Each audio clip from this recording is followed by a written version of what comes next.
So welcome back to my channel guys. मैं हूं आपका दोस्त भास्कर वर्मा। लेके आया हूं सीएसएस सीरीज़ की एक और वीडियो। दोस्तों, डिस्प्ले प्रॉपर्टीज़ के बारे में हम पीछे दो वीडियोस में डिस्कस कर चुके हैं, जिसमें इनलाइन ब्लॉक प्रॉपर्टी के बारे में, इनलाइन से ब्लॉक बनाना, ब्लॉक को इनलाइन बनाना, इन सब के बारे में डिस्कस कर चुके हैं। बट आज हम इनलाइन ब्लॉक का कॉम्बिनेशन डिस्कस करने वाले हैं। तो अपनी इंडेक्स फाइल को ओपन हम कर लेते हैं यहाँ पर। वीडियो में आगे बढ़ने से पहले आपको बताना चाहूँगा कि अगर आप डोमेन नेम या वेब होस्टिंग सर्विसेज परचेज करने का प्लान कर रहे हो तो आप domainracer.com से ले सकते हैं। प्लान्स इनके काफ़ी अफोर्डेबल है, 59 रुपीज़ पर मंथ से स्टार्ट होते हैं। लाइटस्पीड टेक्नोलॉजी का यूज़ करते हैं। प्योर SSD डिस्क स्पेस आपके लिए अवेलेबल रहता है। फ्री SSL सर्टिफिकेट आपको प्रोवाइड करते हैं, साथ ही साथ 360 डिग्री मालवेयर प्रोटेक्शन भी आपको मिलता है। उसके अलावा जो स्ट्रॉन्ग सिक्योरिटी फीचर्स होते हैं, जैसे कि Immunify 360, Immunify AV+, then email spam protection, magic spam protection, वो सब आपको मिलता है। फ्री वेब डिज़ाइनिंग या वेब बिल्डर टूल आप इसे बोल दीजिए, बिना आप कोडिंग के नॉलेज के एक अच्छी खासी वेबसाइट आप बना सकते हैं, जो कि बिल्कुल फ्री में इनकी तरफ से आपको अवेलेबल करवाई जाती है। कस्टमर सपोर्ट बिल्कुल ऑसम है इनका, 24/7 अवेलेबल रहता है। 9+ जो कंट्रीज़ हैं वहाँ पे इनके सर्वर्स अवेलेबल है, जैसे कि India, UK, US, German, France, Singapore and Canada. तो चलते हैं अपने टॉपिक की तरफ। इंडेक्स फाइल के अंदर हमारे पास क्या है, हम यहाँ पे स्पैन बना लेते हैं।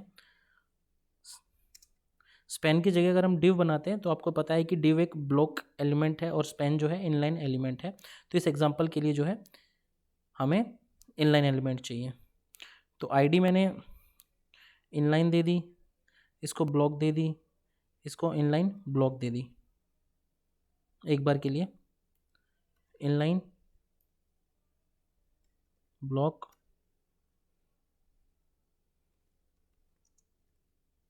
Inline block. स्टाइलिंग की बात करते हैं, हम आईडी को कॉल कर लेते हैं। सबसे पहले इनलाइन को उठाते हैं। इनलाइन के अंदर हम क्या करते हैं, बॉर्डर देते हैं 4 पिक्सल सॉलिड ग्रीन।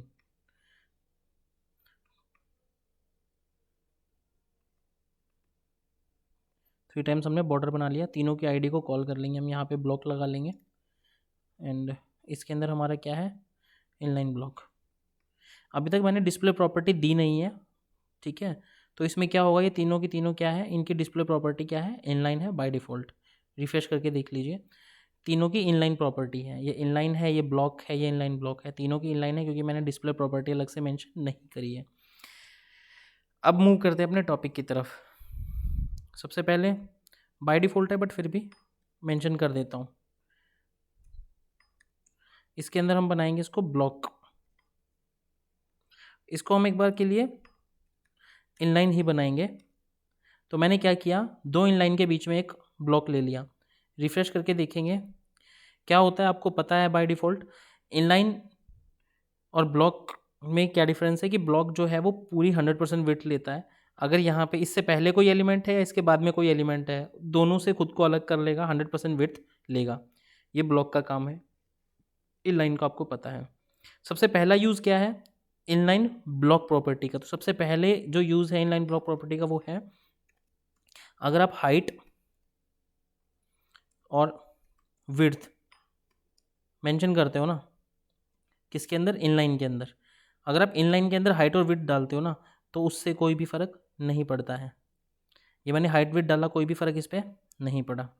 बट यही चीज़ अगर हम ब्लॉक में करते हैं तो क्या होता है, फ़र्क पड़ता है। बट वो क्या करता है, लाइन के एंड में लाइन ब्रेक कर देता है कि नेक्स्ट जो एलिमेंट है वो उससे नेक्स्ट लाइन में ही आएगा। अभी भी इसके पास 100% विड्थ है, सही है। तो ये ब्लॉक का है। इनलाइन में तो लगती नहीं है हाइट विड्थ, ब्लॉक में आप लगाओगे फिर भी वो लाइन ब्रेक कर देगा। तो इन दोनों चीज़ों से बचने के लिए हमने क्या किया है, इन दोनों चीज़ों को सॉल्व करने के लिए हमने इनलाइन ब्लॉक प्रॉपर्टी का यूज़ कर लिया। तो इनलाइन ब्लॉक को मैं यहाँ से उठा के यहाँ पे आपका लगाता हूँ ताकि आपको अच्छे से समझ में आए। मैंने ऊपर इनलाइन कर दिया, नीचे ब्लॉक कर दिया, देन मैंने यहाँ पे क्या किया, इनलाइन ब्लॉक कर दिया। बीच वाले मैंने क्या कर दिया, इनलाइन ब्लॉक बना दिया। इसमें भी सेम करेंगे हम, बीच वाला जो है इनलाइन ब्लॉक ले लेंगे। तो इनलाइन ब्लॉक दोनों प्रॉब्लम को कैसे सॉल्व करता है ये देखिए। इनलाइन ब्लॉक दोनों प्रॉब्लम को इस तरीके से सॉल्व करता है कि पहली बात तो एक सेकेंड, ये मुझे ब्लॉक नहीं लेना चाहिए था, मैं इसे इनलाइन कर देता हूँ लास्ट वाले को भी। उसका रीज़न क्या है बताने का, ये है कि बीच के अंदर आपका देखो ब्लॉक है जिसकी हाइट और विड्थ भी है और ये ब्लॉक भी है, बट डिफरेंस क्या आया आपने देखा होगा कि जब ब्लॉक में हमने हाइट विड्थ लगाई थी, उसने बॉर्डर तो बना लिया था बट उसने 100% विड्थ फिर भी ले रखी थी, मतलब 100% नहीं ली थी, हाँ सॉरी 100% विड्थ उसने ले ली थी, लास्ट में लाइन ब्रेक कर लिया था और नेक्स्ट एलिमेंट को जगह नहीं दी थी आने के लिए। बट इसके अंदर क्या डिफरेंस है आप देख रहे हो, इसके अंदर उसने जितनी जगह उसने ऑक्यूपाई करनी थी उतनी कर ली जितनी हाइट और विड्थ हमने दी थी, और साइड बाय साइड उसने क्या कर दिया, नेक्स्ट एलिमेंट जो आपका इनलाइन है जिसका मैंने नाम ब्लॉक दिया हुआ है, हालांकि ये इनलाइन ही है, वो जस्ट एग्जाम्पल के लिए मैंने आपको बताया था, सही है। तो इन दोनों इनलाइन को उसने क्या कर दिया, अपने आजू बाजू अपने आने आने के लिए उसने परमिट कर दिया, परमिशन दे दी, उसने लाइन ब्रेक ऐड नहीं किया, जितना स्पेस उसका था उतना स्पेस उसने लेके बाकी लोगों के लिए अपनी जगह छोड़ दी। तो मोटे मोटे डिफरेंस यही थे कि इनलाइन के अंदर आप हाइट और विड्थ लगाते हो उसका कोई फ़र्क नहीं होता है, और ब्लॉक के अंदर अगर आप हाइट और विड्थ लगाते हो तो भी ब्लॉक क्या करेगा, 100% विड्थ ले लेगा। ये देखिए जैसे दोबारा मैं बता देता हूँ, ब्लॉक के अंदर जब मैंने हाइट विड्थ ली थी तो भी उसने क्या किया, 100% विड्थ ले ली, हालांकि आपने हाइट विड्थ मेंशन कर रखी है।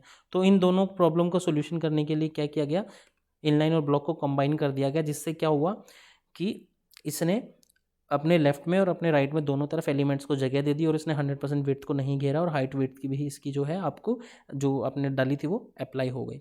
तो छोटा सा टॉपिक था दोस्तों बट इंपॉर्टेंट टॉपिक था। आशा करता हूँ आपको टॉपिक समझ में आया और उम्मीद रखता हूँ वीडियो देखने वाले ज़रूर प्रैक्टिकली ट्राई करेंगे। मिलते हैं नए टॉपिक नई वीडियो के साथ, तब तक के लिए goodbye and take care.